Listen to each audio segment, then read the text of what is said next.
धन्यवाद दोस्तों।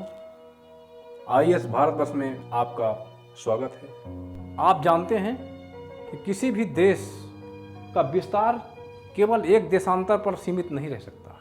कोई भी देश कई देशांतरों पे फैला हुआ होता है, कई देशांतरों पे उसका पूर्व पश्चिम विस्तार होता है।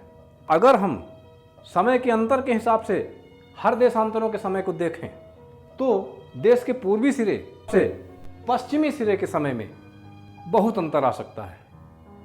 जैसे अपने भारत में अगर हम देखें तो भारत के पूर्वी सिरे के समय और पश्चिमी सिरे के समय में 2 घंटे का लगभग अंतर आता है। ऐसी स्थिति में एक असुविधा उत्पन्न हो जाती है। मान लीजिए पूर्वी सिरे में अगर हम देखें वहाँ 11 बजे ऑफिस खुलता है, लेकिन उसी समय अगर हम पश्चिमी सिरे में देखें तो 2 घंटे का अंतर होगा, यानी वहाँ 2 घंटे समय कम होगा। 11 की जगह वहाँ पर 9 बजे होंगे तो वहाँ ऑफिस खुलने का समय नहीं होगा। जब यहाँ 11 बजेंगे तब यहाँ ऑफिस खुलेगा। और इस तरह देश के कई स्थानों का समय बिल्कुल अलग अलग होगा और अलग अलग समय असंख्य हो जाएंगे। फिर इसके लिए एक डायरी संधारित करनी पड़ेगी, उसमें लिखना पड़ेगा कौन सी जगह पर कितने समय पर ऑफिस खुलेगा, कितने समय पर वहाँ जाया जाएगा। इस तरह एक बड़ी असुविधा, उथल पुथल मच जाएगी।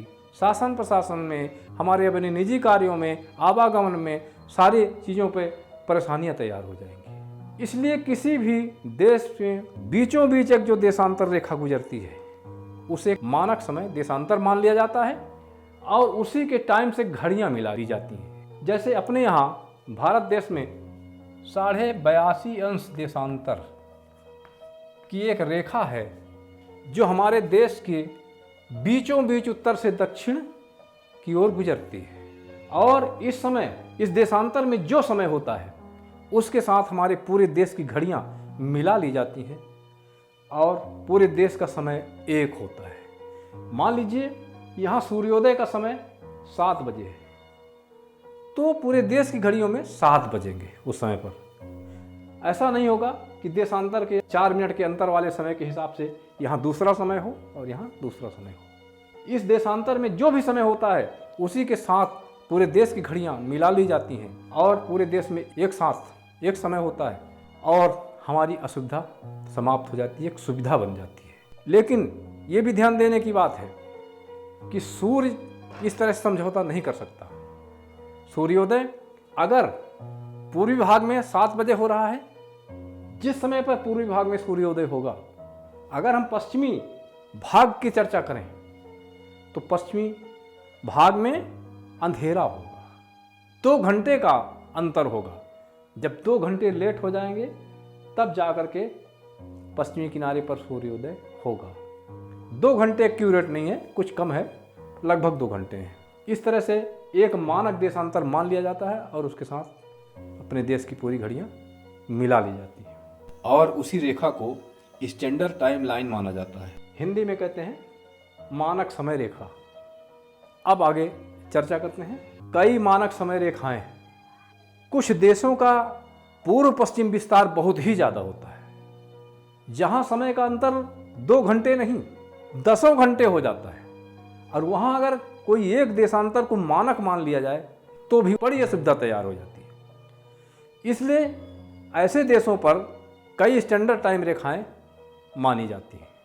जैसे उदाहरण के लिए रूस का विस्तार पूर्व से पश्चिम की ओर बहुत लंबा है। संयुक्त राज्य अमेरिका, कनाडा, इनका विस्तार पूर्व से पश्चिम की ओर बहुत ज़्यादा है। तो यहाँ कई टाइम जोन बनाए गए हैं, कई स्टैंडर्ड टाइम रेखाएं मानी गई हैं। अब एक सवाल उठता है, मानक रेखाओं का निर्धारण होता कैसे है? मानक रेखाओं का निर्धारण कैसे होता है? जिस देश में कई मानक समय रेखाएं होती हैं उनका निर्धारण कैसे होता है, किस नियम से होता है? इसके लिए एक नियम है दोस्तों। अगर किसी देश में 2 घंटे तक का अंतर आता है समय में, किसी देश के पूर्वी और पश्चिमी किनारे के समय में 2 घंटे का अंतर आता है तो वहाँ केवल एक मानक रेखा मानी जाती है। जैसे अपने देश में 82.5 अंश देशांतर को मानक रेखा माना गया है, क्योंकि 82.5 अंश देशांतर के पूर्वी किनारे पर से लेकर अगर हम गणना करें समय की तो 1 घंटे का अंतर आता है। इसी तरह इसके पश्चिम में अगर हम अपने देश के पश्चिमी भाग के समय का अंतर की गणना करें तो 1 घंटे का अंतर आता है। तो ये 82.5 अंश के पूर्व में भी 1 घंटे का अंतर है और 82.5 अंश के पश्चिम में भी 1 घंटे का अंतर है, यानी कुल 2 घंटे का अंतर है। तो अगर कहीं 2 घंटे का अंतर आता है तो उसके बीचों बीच की रेखा को एक मानक रेखा मानी जाएगी और केवल एक ही देशांतर को मानक रेखा मानी जाएगी। परंतु अगर पूर्व पश्चिम विस्तार इतना ज़्यादा है, मान लीजिए किसी देश का विस्तार इतना है कि 4 घंटे का अंतर आता है, तो 4 घंटे का अंतर वाले देश में 2 मानक रेखाएं बनेगी, 6 घंटे के अंतर वाले में 3 रेखाएं बनेगी।